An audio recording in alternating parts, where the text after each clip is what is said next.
This is just a quick video to ask you to consider, what is your window of tolerance? What are your boundaries? What is it that creates your ability to accept certain things, be challenged by certain things, and what is it that makes you reach the point, or what is it you believe is going to happen that makes you reach the point where you go, hang on a minute, something's not right here.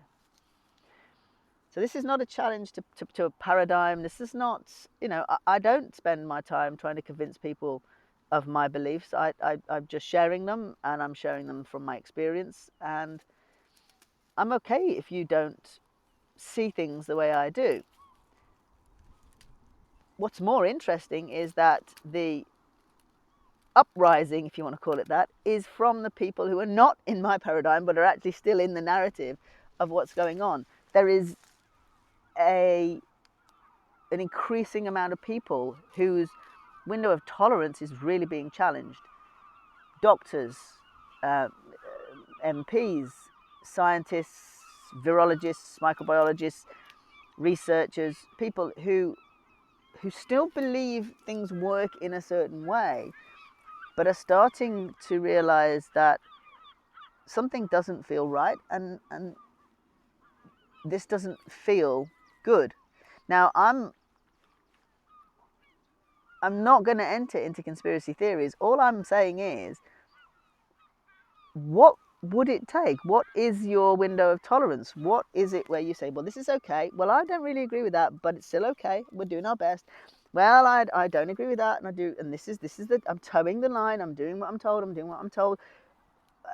But as the research and the information comes in, at what point would you entertain, oh, hang on a minute, I think I need to look at this a bit more clearly now, because we've been towing the line and we've been doing what we're doing, and suddenly all of this stuff, other stuff is going on. When are you going to hold that bigger picture and decide that your boundaries and you've been violated, and your children's future lives and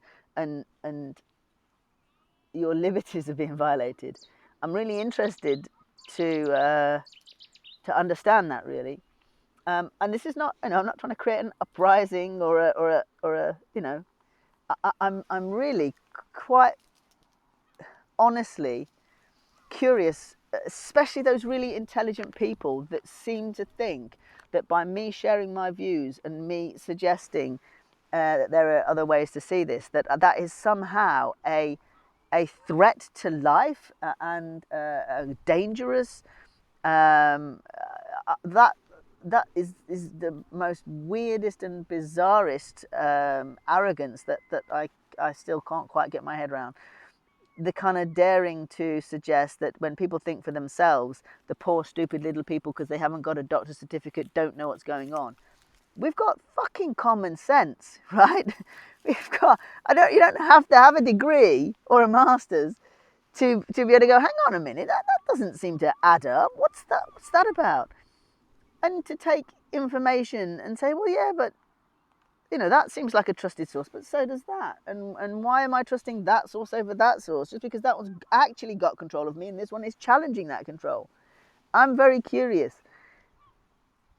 I put up government statistics, the actual factual information about what's going on, and get accused of downplaying the seriousness of it. That, you got to question that, right? You got to say, well, what's that about? I'm holding a very clear perspective. I'm looking in every direction at the existing paradigm, the existing model, the existing crackdown, the existing preferred and chosen method of management at the moment, and I'm respecting that method of management. I'm very strictly adhering to it.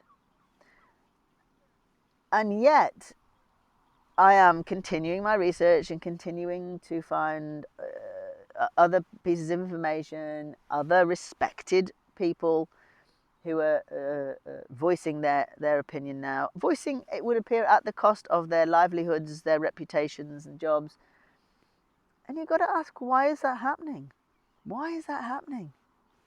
So there's some really interesting stuff going on. And someone said to me the other day, "You seem to be frustrated," and yeah, I am. I'm frustrated at clever people being fucking stupid. That's what I'm frustrated with. And I don't just mean clever people. I mean people that, I don't know. It's just really, really weird.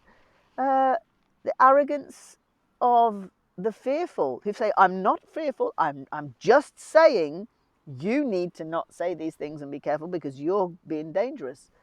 No, no, I'm not. And if what I've got to say is a load of bullshit, who's going to listen to it anyway? That's really patronising to you guys, not to me, but that somehow I am somehow brainwashing. So this is not a personal act. It's just a wake up. What is your window of tolerance where somebody says you don't have a right to have an opinion, you don't have a right to have a voice, you don't have a right over your own body, over your choices, decisions, you don't have a right to manage your own health? Something interesting going on. That's all I can say. So yeah, that was it. That was it really. Just what is your window of tolerance? What is it that makes you so defensive of what your experience is? So fearful that other people have other views? Or if not, and you have other views, what are you afraid of? Because there's a lot of ways this could go, really. A lot of ways. And in the end, my view is, well, we're all consciousness anyway. What does it matter? This is just a small window of opportunity within consciousness, which is, not time bound. So we live and die, whatever. I think we're here for a purpose. I think we're here to realize something. And I'm curious as to how that's going to play out.